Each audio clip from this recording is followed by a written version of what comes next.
여러분이 매달 30만 원씩 꼬박꼬박 적금을 넣을 때 과연 은행은 그 돈으로 뒤에서 얼마를 벌고 있을지 상상해 보신 적 있으신가요? 1년 동안 열심히 모아서 만기 적금을 타도 여러분 손에 실제로 쥐어지는 순수 이자는 세금을 떼고 나면 고작 5만 원도 안 됩니다. 하지만 놀랍게도 은행은 여러분이 맡긴 바로 그 똑같은 돈을 이용해서 보이지 않는 곳에서 수십만 원의 수익을 챙겨가고 있습니다. 은행이 돈을 번다는 사실은 누구나 막연하게 알고 있지만 내 적금 통장이 구체적으로 어떤 수익 구조를 만드는지는 아무도 계산해 보지 않죠. 적금 자체가 무조건 손해라는 말씀을 드리려는 게 아니라 우리가 적금을 바라보는 시각과 위치가 근본적으로 잘못되었다는 점을 지적하고 싶습니다. 오늘은 착한 금융상품의 대명사인 적금 뒤에 숨겨진 돈의 진짜 흐름과 은행의 비밀스러운 수익 구조를 낱낱이 파헤쳐 드리겠습니다. 사실 적금만큼 우리에게 친숙하고 성실하며 착한 이미지를 가진 금융상품도 세상에 없을 거라고 생각합니다. 어릴 때부터 우리는 부모님과 선생님께 돈을 모으려면 무조건 적금을 들어야 한다고 귀에 딱지가 않도록 배워왔으니까요. 부모님이 손잡고 은행에 가서 만들어주신 생애 첫 통장도 적금이었고 사회초년생이 되어 첫 월급을 받으면 가장 먼저 하는 일도 적금 가입입니다. 우리 머릿속에는 적금이야말로 가장 안전하고 확실한 자산관리 방법이라는 인식이 뿌리 깊은 나무처럼 박혀 있습니다. 예금자 보호법으로 원금이 보장되고 매달 강제로 돈이 빠져나가니 저축 습관까지 잡아주는 훌륭한 장점이 있는 것은 사실입니다. 실제로 적금은 우리의 소중한 월급이 쓸데없는 곳으로 새나가는 구멍을 막아주는 아주 든든한 방패 역할을 해줍니다. 하지만 문제는 우리가 적금을 자산을 불리는 재테크의 전부라고 착각하는 그 순간부터 시작됩니다. 대부분의 사람들은 월급이 통장에 들어오면 생활비를 제외한 남는 돈 전부를 적금에 넣는 것을 최고의 미덕으로 여깁니다. 그렇게 차곡차곡 쌓인 돈이 은행의 거대한 금고 안에서 얌전히 잠자고 있을 거라고 믿으시나요? 천만의 말씀입니다. 그 돈은 여러분이 잠든 사이에도 쉴 새 없이 움직이며 누군가를 위해 끊임없이 일하고 있습니다.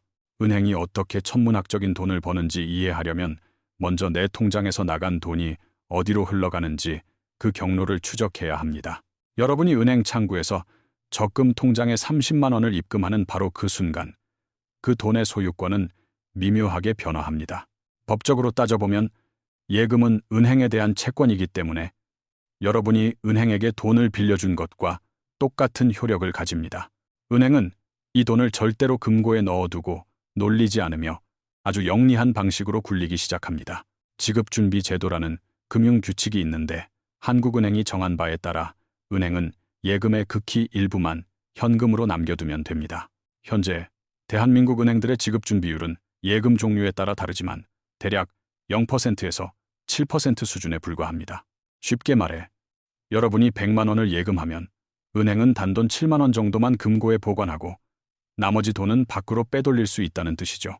그렇다면 금고에 남지 않은 그 93만 원의 돈은 도대체 어디로 날아가서 무엇을 하고 있을까요?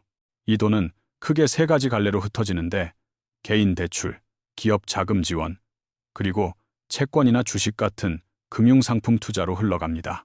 은행은 돈이 필요한 사람에게 대출을 해주고 기업에게 사업 자금을 빌려주며 주식시장에 투자를 해서 수익을 창출합니다.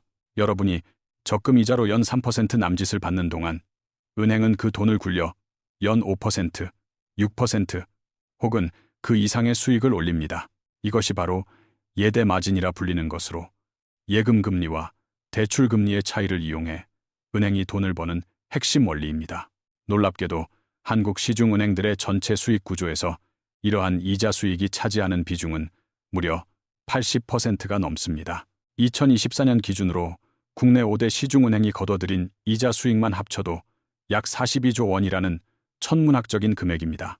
비용을 다 제하고 남은 순이익만 따져봐도 15조 원을 훌쩍 넘겼으니 실로 어마어마한 장사라고 할 수 있습니다. 은행업계 전체로 시야를 넓히면 당기 순이익이 22조 4천억 원에 달하며 역대 최대 실적을 갈아치웠습니다. 억소리 나는 숫자들이 너무 커서 잘 와닿지 않으실 텐데 이제 여러분의 적금 통장 하나로 시선을 좁혀보겠습니다. 매달 30만 원씩 1년 만기 정기 적금을 붓는 아주 일반적인 상황을 가정하고 계산기를 두드려 봅시다. 1년 동안 한 번도 빠짐없이 납입한다면 여러분이 넣은 원금의 총액은 정확히 360만 원이 됩니다. 요즘 시중은행의 적금 금리가 대략 연 2.5%에서 3% 초반대이니 계산하기 편하게 넉넉 잡아 3%로 가정하겠습니다. 여기서 많은 분들이 오해하시는 게 있는데 적금이자 계산법은 목돈을 한 번에 박아두는 예금과는 완전히 다릅니다. 예금은 첫날부터 전액이 굴러가지만 적금은 매달 쪼개서 넣기 때문에 뒤에 넣은 돈은 굴러갈 시간이 부족합니다. 그래서 적금의 실제 이자를 계산할 때는 표면 금리의 대략 0.5 정도를 곱해야 진짜 수익률이 나옵니다. 연 3%짜리 적금이라도 실제 여러분의 통장에 적용되는 실효금리는 그 절반 수준인 약 1.65%밖에 되지 않는 셈이죠.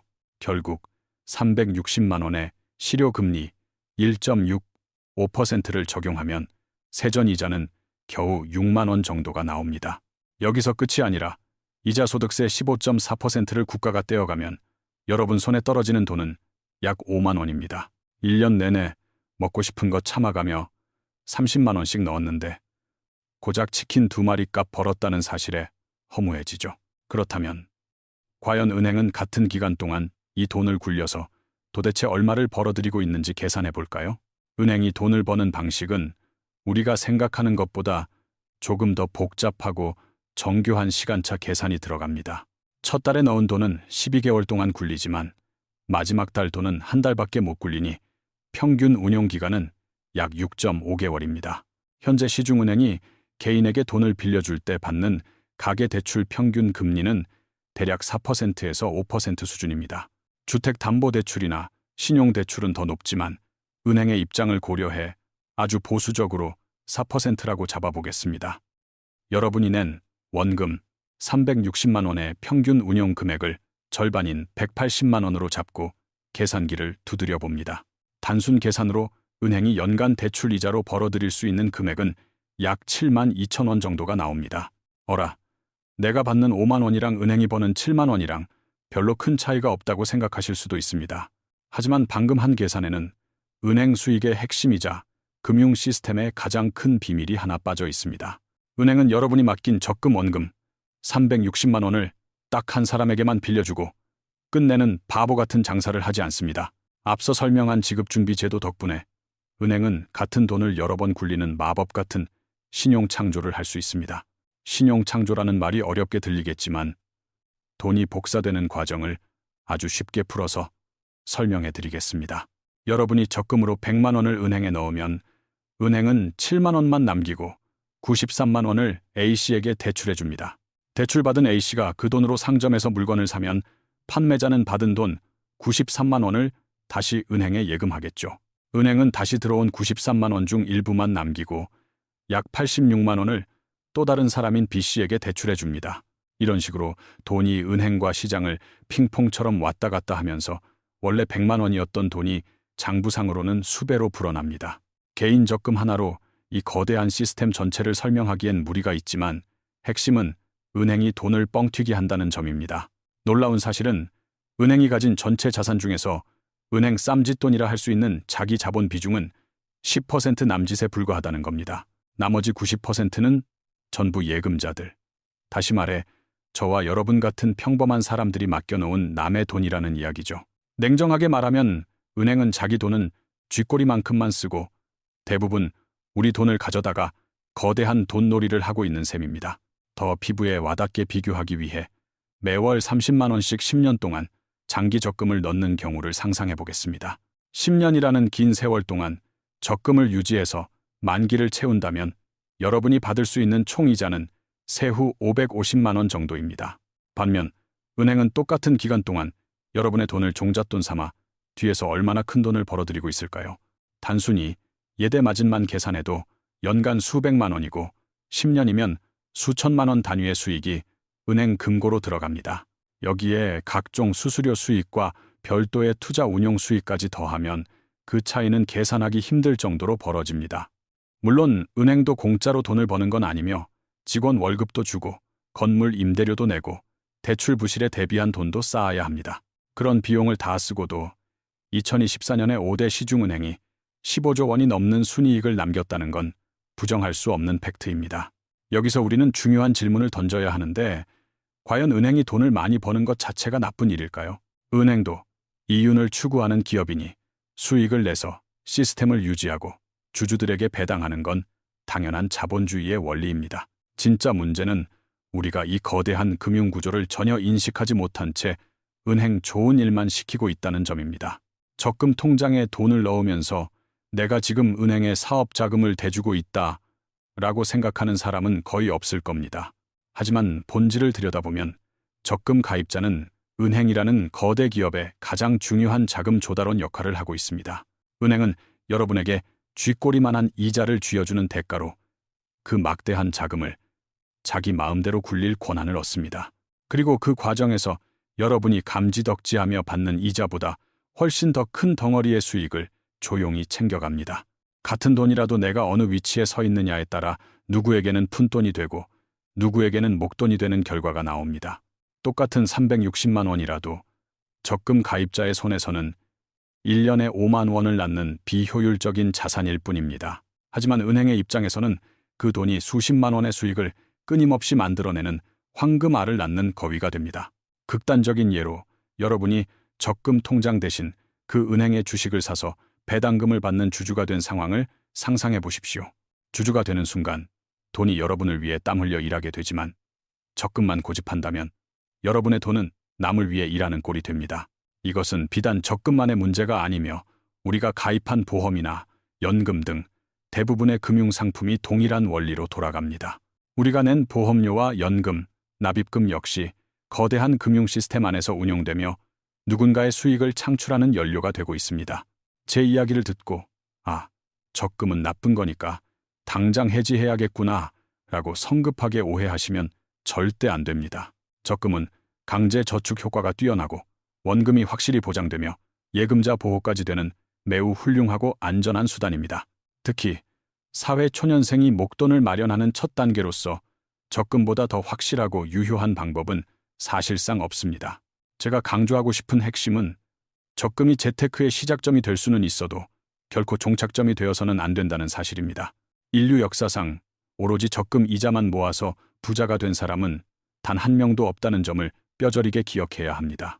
적금은 돈을 차곡차곡 모으는 보관 도구일 뿐 돈을 스스로 불어나게 만드는 증식 도구는 아니기 때문입니다. 매달 월급을 받아 적금을 붓고 만기가 되면 다시 예금에 넣는 과정을 평생 다람쥐 쳇바퀴 돌듯 반복하는 분들이 계십니다. 그런 삶은 본인이 받는 쥐꼬리만한 이자의 수십 배를 은행이 가져가는 구조 속에 스스로를 영원히 가두는 것과 같습니다. 적금의 진짜 역할은 투자를 위한 종잣돈, 즉 시드머니를 안전하게 만드는 딱 거기까지의 역할입니다. 일정 금액이 모였다면 그 돈을 은행 금고 밖으로 꺼내서 주식이든 부동산이든 돈이 일할 수 있는 곳으로 과감히 옮겨야 합니다. 중요한 건 돈이 놓여있는 위치를 바꿔주는 것이며 은행은 이자를 주는 자선단체가 아니라 돈의 중개소일 뿐입니다. 우리가 예금을 하면 은행은 그 돈을 받아 필요한 사람에게 대출해주고 그 사이에서 막대한 중개 수수료를 챙깁니다. 여러분이 적금에만 돈을 묶어둔다면 여러분은 이 거대한 금융 먹이사슬의 가장 밑바닥인 자금 공급책에 머물게 됩니다.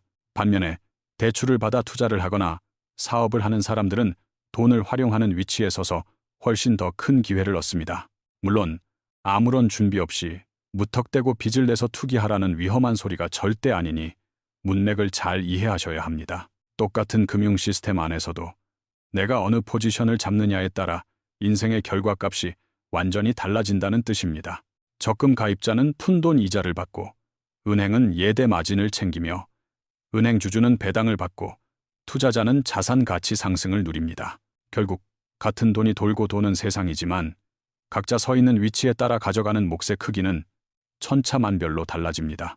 그렇다고 은행을 우리의 적이라 규정하고 무조건 미워하자는 선동적인 이야기를 하려는 것은 결코 아닙니다. 현실적으로 개인이 다른 개인에게 직접 돈을 빌려주고 받는 것은 신뢰와 규모의 문제 때문에 거의 불가능합니다. 은행이 그 중간에서 신용을 보증하고 막대한 자금을 중개해주기 때문에 자본주의 경제가 원활하게 돌아가는 것입니다. 다만 은행이 수행하는 역할을 정확히 꿰뚫어보고 그 구조 안에서 우리가 과연 어떤 위치에 있는지 자각해야 합니다. 아무것도 모르는 무지한 상태에서는 선택권조차 없지만 구조를 알면 비로소 나에게 유리한 선택을 할 수 있습니다. 적금 자체가 나쁜 것이 아니라 적금만 하고 있으면 내 돈이 불어날 기회를 스스로 차단한다는 게 문제입니다. 적금은 자산 형성이라는 긴 마라톤의 출발선이자 시작점일 뿐 결코 안주해야 할 종착점이 아니라는 사실입니다. 흔히 말하는 금융 문맹이란 돈에 대해 무지해서 평생 돈의 주인 노릇을 못하고 돈에 끌려다니는 상태를 말합니다. 안타깝게도 우리나라 공교육 과정에서는 금융에 대해 실질적으로 가르쳐주지 않아 스스로 깨우쳐야만 합니다. 그래서 대부분의 사람들은 월급이 들어오면 습관적으로 적금을 붓고 목돈이 생기면 예금을 넣는 게 최선이라 믿습니다. 하지만 돈의 세계는 금리, 환율, 인플레이션, 자산 배분, 세금 등 수많은 요소가 복잡하게 얽혀 돌아갑니다. 그리고 이 복잡하고 난해한 구조를 누구보다 잘 이해하고 철저하게 활용하는 곳이 바로 금융기관들입니다.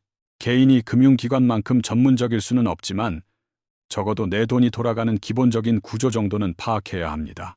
내 소중한 돈이 어디로 흘러가는지, 누가 그 돈으로 수익을 내는지, 나는 그중 몇 %를 가져가는지 알아야 합니다. 이 정도 기본 원리만 알고 금융상품을 골라도 이전과는 전혀 다른 시각으로 돈을 바라보게 될 것입니다. 흔히 예금자 보호제도가 있어서 금융기관이 망해도 5천만 원까지는 국가가 보장해준다고 안심하곤 합니다. 하지만 이것을 뒤집어 생각하면 그만큼 우리 돈이 은행의 위험한 투자 활동에 노출되어 있다는 반증이기도 합니다. 은행이 우리 돈을 가지고 대출도 해주고 위험한 투자도 하다가 실패하면 손실이 날 수도 있다는 뜻이니까요. 예금 금리가 물가 상승률을 따라잡지 못하는 시기에는 적금에 돈을 묵혀두는 것이 오히려 내 돈의 가치를 갉아먹기도 합니다. 통장에 찍힌 숫자는 분명히 이자만큼 늘어났지만 물가가 더 빠르게 올라버리면 돈의 실질적인 구매력은 떨어지기 때문입니다. 결국 핵심은 돈이 어디에 놓이느냐에 따라 똑같은 돈이 누군가에게는 든든한 자산이 되고 누군가에게는 뼈아픈 원가가 됩니다. 여러분이 적금에 넣은 100만 원은 여러분 입장에서는 만기에 돌려받을 소중한 자산이자 희망입니다. 하지만 은행의 입장에서 그 100만 원은 여러분에게 이자를 줘야 하는 귀찮은 비용이자 부채일 뿐입니다.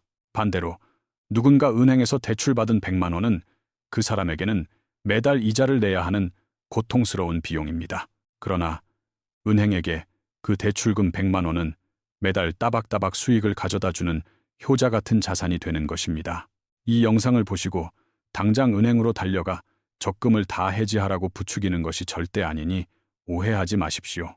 비상금이 필요하거나 지출 통제가 안 되는 분들에게 적금은 여전히 유효하고 필요한 수단이기 때문입니다. 다만 통장에 찍히는 이자가 은행이 베풀어주는 선물이 아니라 내 돈을 사용한 대가로 지불하는 비용임을 기억하십시오. 은행은 그 비용보다 훨씬 더 많은 수익을 챙겨가고 있으며 우리는 그 수익의 아주 작은 부스러기만 받고 있습니다. 은행을 미워할 필요는 없지만 은행에게만 일방적으로 유리하게 설계된 이 게임의 법칙을 냉정하게 직시해야 합니다. 적금은 돈을 모으는 훌륭한 도구이지만 돈을 불리는 도구로는 턱없이 부족하다는 사실을 인정해야 합니다. 지금 여러분의 통장 속에 잠들어 있는 소중한 돈은 과연 누구를 위해서 땀 흘려 일하고 있습니까? 여러분의 풍요로운 미래를 위해 일하고 있나요? 아니면 은행의 막대한 수익 실적을 위해 일하고 있나요? 부자들은 돈이 많아 실수를 해도 회복할 수 있지만 우리 같은 평범한 사람들은 한 번의 선택이 훨씬 중요합니다. 그렇기에 돈 없는 사람일수록 금융 구조를 더 치열하게 공부하고 내 돈의 흐름을 장악해야만 합니다. 지금은 적금밖에 할 수 없더라도 언젠가는 적금을 졸업하고 돈이 나를 위해 일하는 시스템으로 넘어가야 합니다. 그것이 바로 우리가 금융 문맹에서 벗어나 돈에 끌려다니지 않고 주체적인 삶을 사는 첫걸음이 될 것입니다. 오늘 밤 잠들기 전 곰곰이 생각해 보십시오. 내 돈은 지금 어디에 있으며 누구를 위해 일하고 있는가?